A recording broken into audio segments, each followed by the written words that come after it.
Oh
Dear seekers,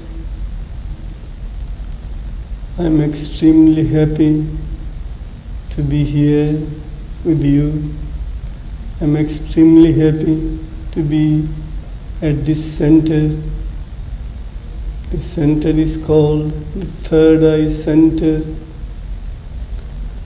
I used to give a short talk on the third eye.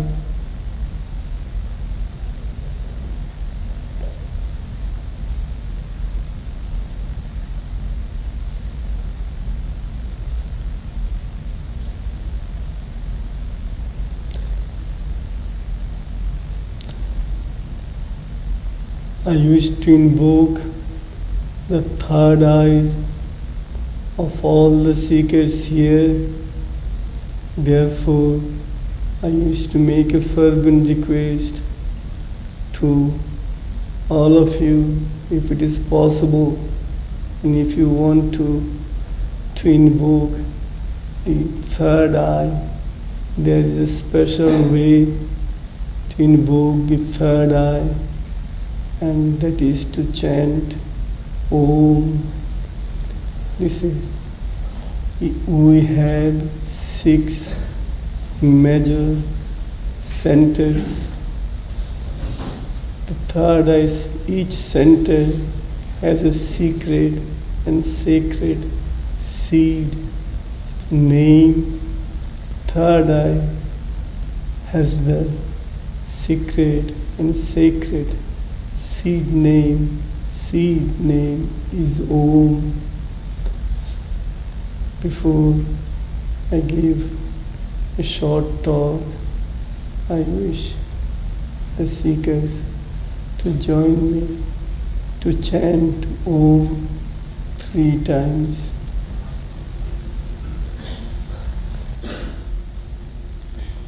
Om.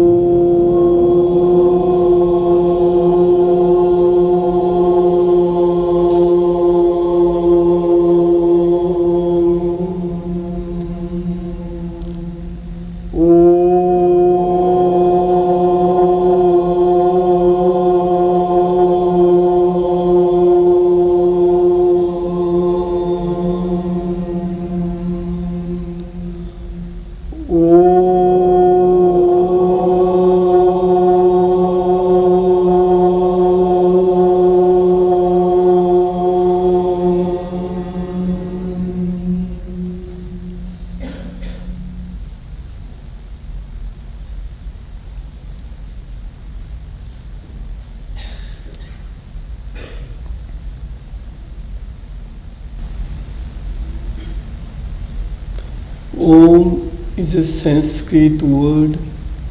It is actually a syllable. It is the combination of 3 letters, A-U-M. A represents God the Creator. U represents God the Preserver. M represents God the Transformer. There was a time when the seekers felt that God the Creator needed God the Preserver, and God the Preserver, when necessity demanded, would need God the Destroyer. But in the spiritual process of evolution, the seekers of the highest magnitude have discovered that God does not destroy, He only transforms anything that is unlit, obscure, impure in us, transforms it into purity, beauty, and divinity. So, when we chant Om, we at once invoke God, the Creator, God, the Preserver, and God, the Transformer. The third eye is located between the eyebrows, a little above. This is the place. This eye is also called the commanding eye. It commands. It commands our past, immediate future, and distant future. Or you can say past, present, and future is at its command, is the commanding eye. The third eye, when it envisions the past, it feels, it sees the beginning of humanity's evolution. And then when it enters into the present, into the immediacy of today, it sees the capacity and receptivity of humanity. And then when it enters into the near or distant future, it sees not only the possibility or practicability, but the inevitability of humanity's progress, perfection, and satisfaction.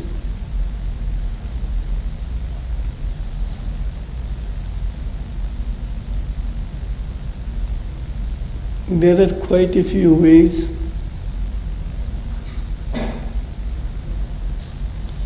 one can open up the third eye by following quite a few ways. But two significant ways are the prayer and the concentration. If one soulfully prays to the Absolute Lord in order to open up the third eye, the Lord Supreme opens up the third eye.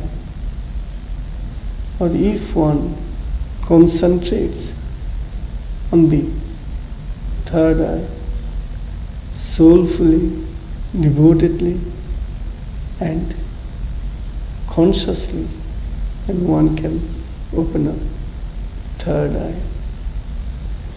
But I must say that here the seeker has to depend 99% on the divine grace.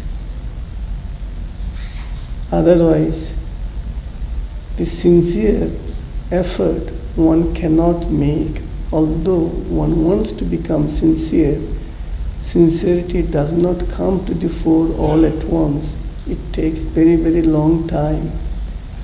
Therefore, in spite of being insincere, the seeker can open up the third eye. Here, sincerity means absolute oneness with God's will. There are some seekers who have opened up or opened before the third eye by, say, virtue of a dynamic will. But unfortunately, they have not purified the vital. When the third eye is open without having a purified vital, the third eye creates tremendous problem for us. The impurity of the vital enters into our vision, and then it blinds our divine heavenly vision, and it compels the human being at times to act like a mad elephant. The third eye for the sincere seekers, advanced seekers, and the seekers who have totally surrendered to God's will is a veritable blessing. If a seeker of that type has opened up his third eye, then this third eye is a great boon. But if the seeker has still earthly desires to be fulfilled, then it is nothing but a curse. There are many seekers who have made considerable progress before the third eye was opened. And then, when the third eye is opened, on the strength of their eagerness, not on the strength of their surrender to God's will, their progress stops almost immediately. Somebody wants to know the past. He has seen his past. He sees that in his past life he was an atheist.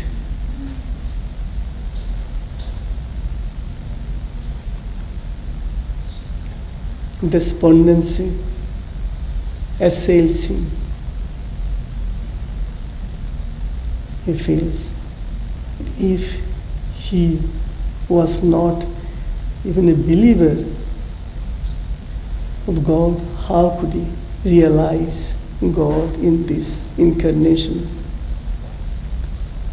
I must say that the opening of third eye does not determine God realization at all.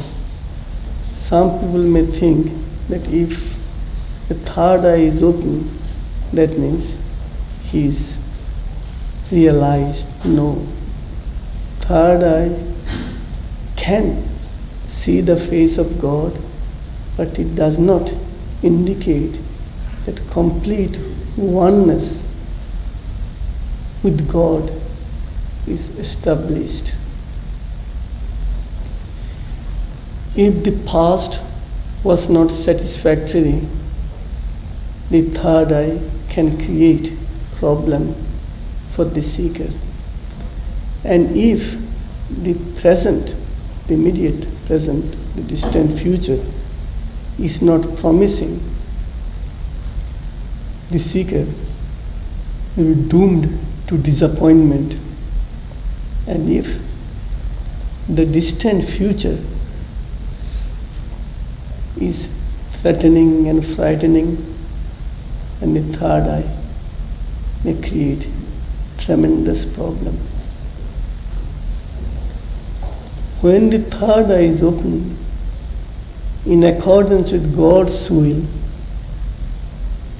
no matter what the seeker did in the past, no matter what is going to happen today or tomorrow, no matter what will be happening, what will take place in the distant future, the seeker will not be affected. For God's will illumine him, perfect him, liberate him, and immortalize him.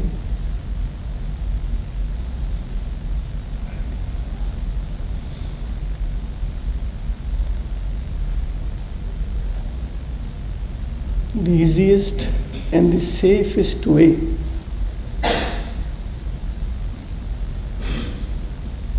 to become aware of God's will is to become aware of the heart center.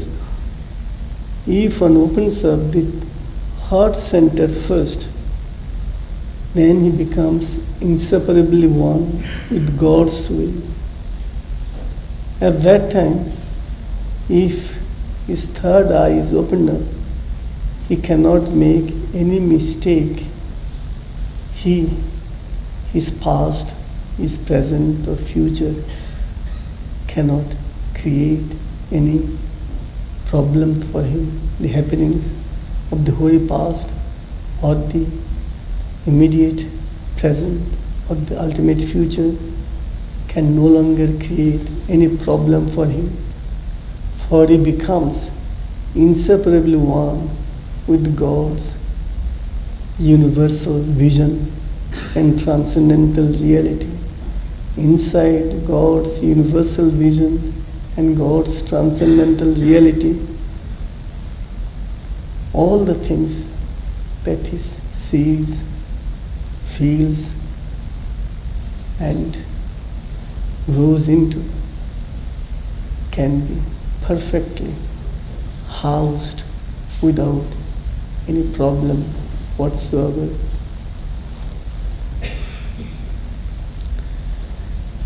Some of you may be curious to know what actually happens before the third eye opens.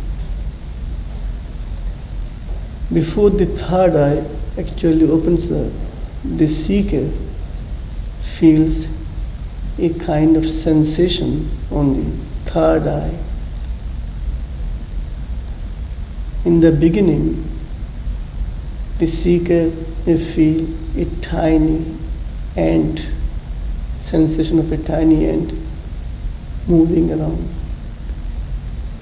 A few days or a few months later, the seeker inwardly will envision a disc. It rotates from the left to the right. And when it starts rotating very fast from the left to the right, it changes its motion from the right to the left. Then it rotates from left to right, right to left. And once, after a few months, a few years, you may notice that a fully illumined sun, like a bright sun midday, noon, you see the sun in the forehead. This sun indicates the total opening of the third eye. Once the third eye is opened up, the infinite vast, the eternal height, the immeasurable depth you can see inside the third eye. You can see yourself as the seed of the entire creation. You can see yourself as the tree of the entire creation, you can see yourself as the fruit of the entire creation. Seed is the past, and the tree is the present, and the fruit is the future.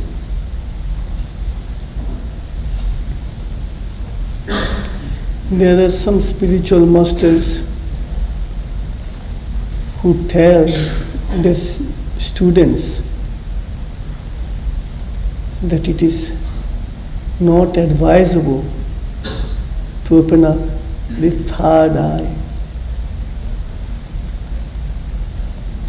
What is of paramount importance is right from the beginning to surrender to God's will.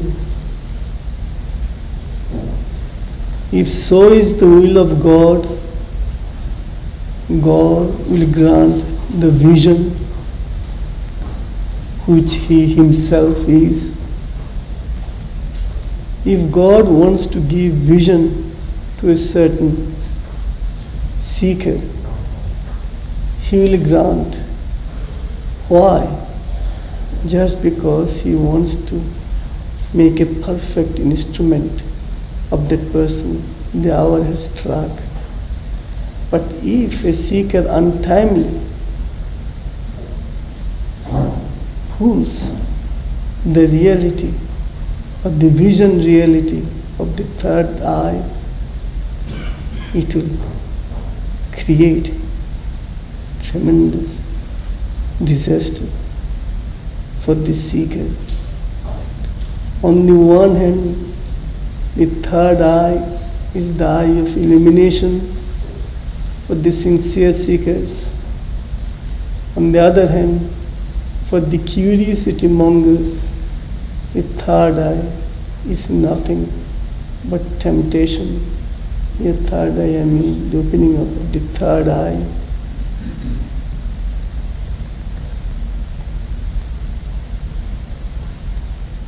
Third eye is like a toy that a child plays with.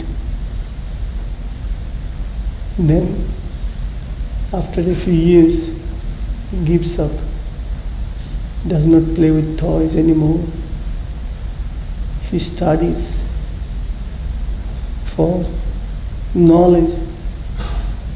He prays and meditates for inner wisdom. Here, the seeker,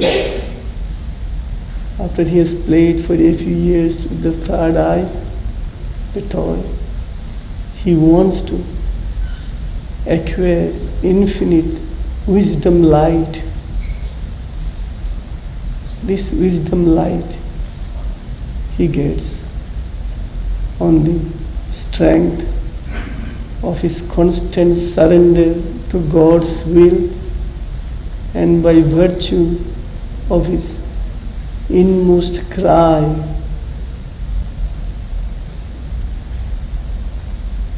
The third eye can see the past, present and future. It can command also the past, the present to do something, but it cannot change humanity's cry into divinity's smile. We see something, but we don't have the capacity to change it. If you can't change it, then it remains imperfect. But if we see something and have the capacity to perfect it, then it is worth seeing.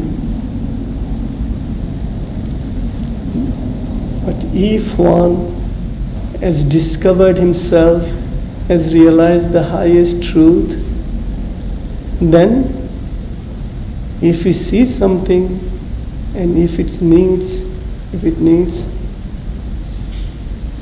perfection, then he can perfect it. So it is the self-discovery that can be of real help to the third eye. When the third eye observes something and it needs perfection, and the third eye gets the necessary help from the self-discovery.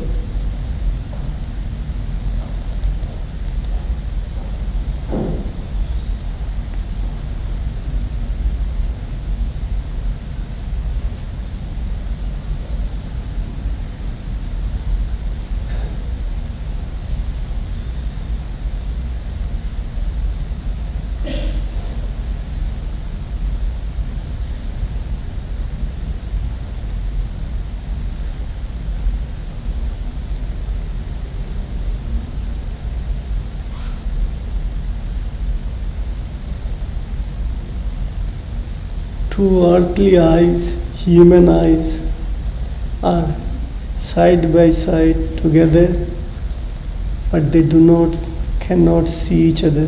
Here there are two eyes, one cannot see the other. Why? Because of the limitations, because of the bondage that each eye embodies the nearest thing it cannot observe.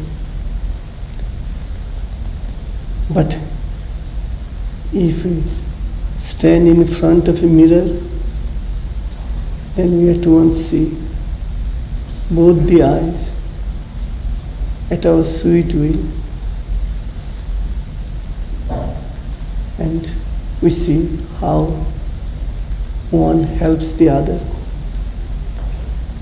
Similarly, when we stand in front of our highest reality, God, and see God with our third eye, then only the life, human life, reaches its acme, perfection.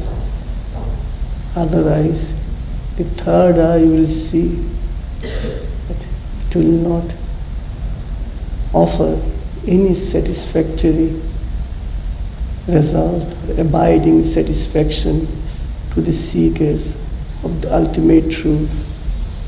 But if it sees God, if it sees infinite truth, light, and if it can embody all the time God's divine presence, and if it can feel God's universal reality inside its vision, then only the perfection of the opening of the third eye takes place.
Now I wish to answer a few spiritual questions.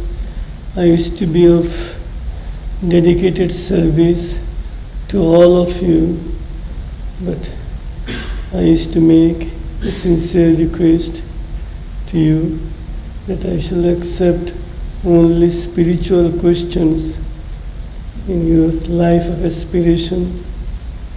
If you have any question, please ask me. I shall be of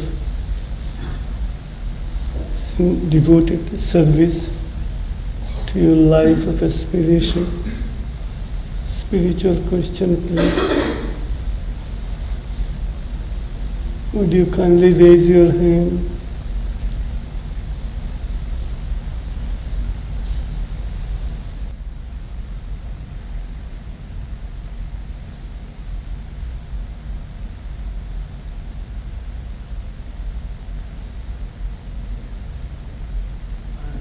Could you explain colour?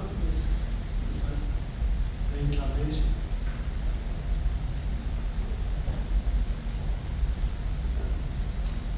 Reincarnation. There are some people who believe in reincarnation while others don't believe. In my case, I do believe in reincarnation. I believe in reincarnation for various reasons, but the most important reason is this, that in one incarnation, one cannot achieve everything or the highest thing. Suppose you had a desire at the age of 4, and that desire may take 40 or 50 years for its fulfillment. An ordinary earthly human desire can take 40, 50 years before it is fulfilled. Now this is the world of desire. Here we are dealing with the world of aspiration. Aspiration deals with infinity, eternity, and immortality. So if one wants to realize the infinite consciousness within him, or the eternal reality within him, or the immortal vision within him, naturally it will take many, many years. Therefore, the seeker will need quite a few incarnations. Now, each incarnation is a forward march. It is like a rung of a ladder, spiritual ladder. Each incarnation for a seeker is a great opportunity to realize the highest, to reveal the highest, and to manifest the highest. Each incarnation is an opportunity, and it is through the process of reincarnation that we ultimately reach our ultimate destination.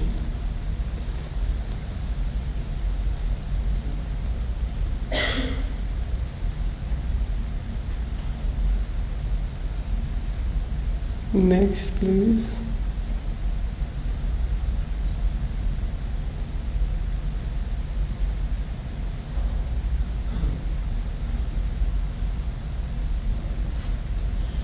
Do you go through the emotion to the spirit? Excuse me? Do you go through the emotion to the spirit?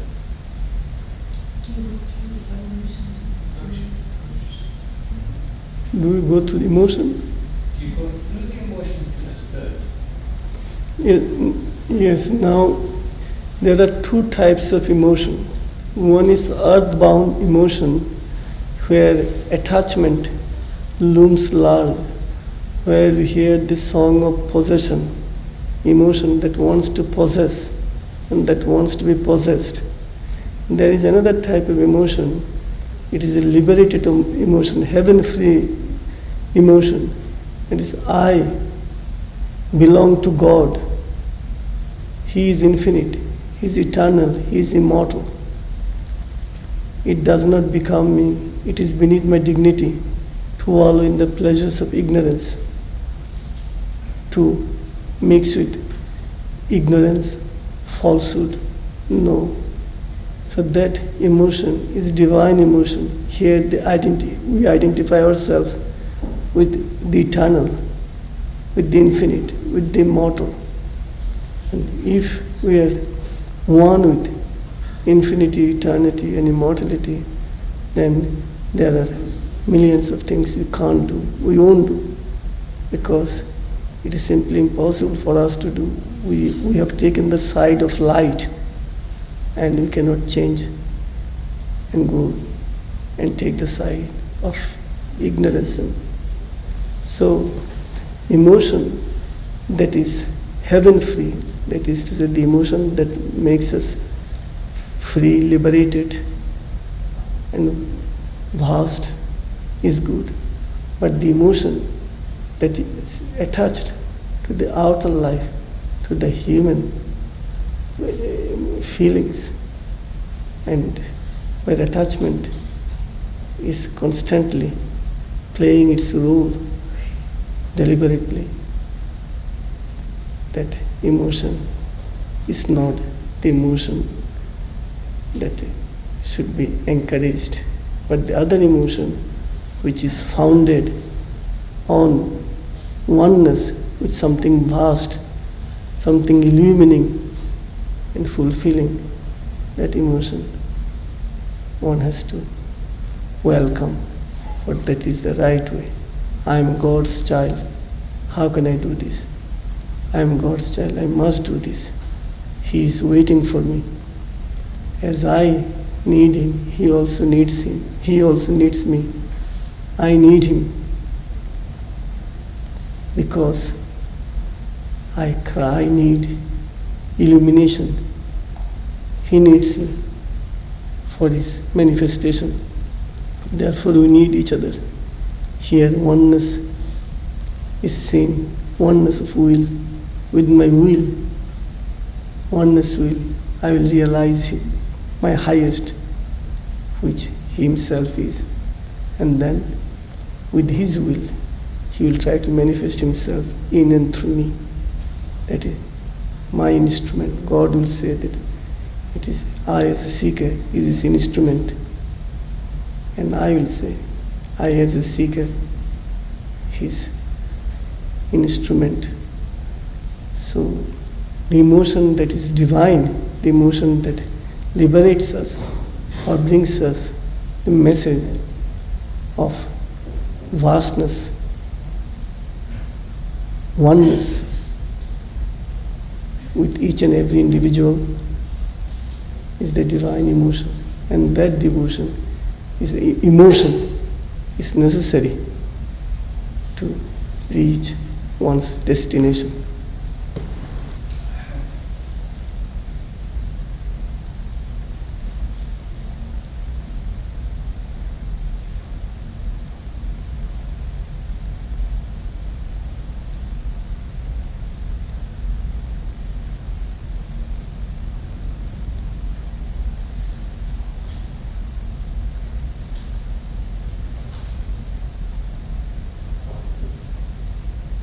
Frequently talk in your work about listening to the inner voice and following the dictates of the inner voice. How can you be sure that it is the inner voice of truth that you're listening to and not the inner voice of the delusions of the ego? How can you distinguish? Yes. If it is the real inner voice, then you will feel a kind of satisfaction within you. Now, this satisfaction you will get from the result of an incident or an action. But if you feel if the result is satisfactory, that's why you're getting satisfaction. If the result is not satisfactory, you will not be satisfied, and that is not the inner voice. An inner voice will give you a message, and then inside that message, there will be action and reaction, or action or the result thereof. Now the result will be either in the form of success or failure. But if you can take both success and failure, whatever will come, with the same type of cheerfulness, then it is the inner voice that you are getting. Otherwise, sometimes it will be mental hallucination, vital delusion. You are getting the inner voice. If it is satisfactory to your desire, then you will say that it is the inner voice. And if it does not fulfill your vital demands, you will immediately discard it. No, if it is the message of the inner voice will give you the necessary strength to be cheerful. Both the results will come in one form, either in the failure or success, and you will be able to identify yourself with the failure to such an extent that failure itself is not a failure, it will be an experience. And if it is a success, you will identify yourself with success, not as something to boast or to glorify yourself, but it is an experience that God wants to give you. So, if you are able to assimilate the results in a divine way, and from the results you are able to proceed onward towards your destination, ultimate goal, then it is the inner voice, the dictate of the inner voice. Otherwise, it is like working, it is like the action of an opportunist. You are waiting only for the opportunity. If it is satisfactory, you accept it. If it is dissatisfactory, unsatisfactory, then you discard it, reject it. That will be wrong. Inner voice only fulfills God's will. The inner voice is the messenger. It only brings the messages directly from above, and whatever the message is brought down by the inner voice, the seeker must accept it cheerfully and soulfully. Then the seeker is bound to know that it is from the highest authority the message has come down. So if one really loves the highest authority, no matter what the authority gives, one has to be satisfied with it. But that is the only way to become inseparable with the highest authority, the author of all good.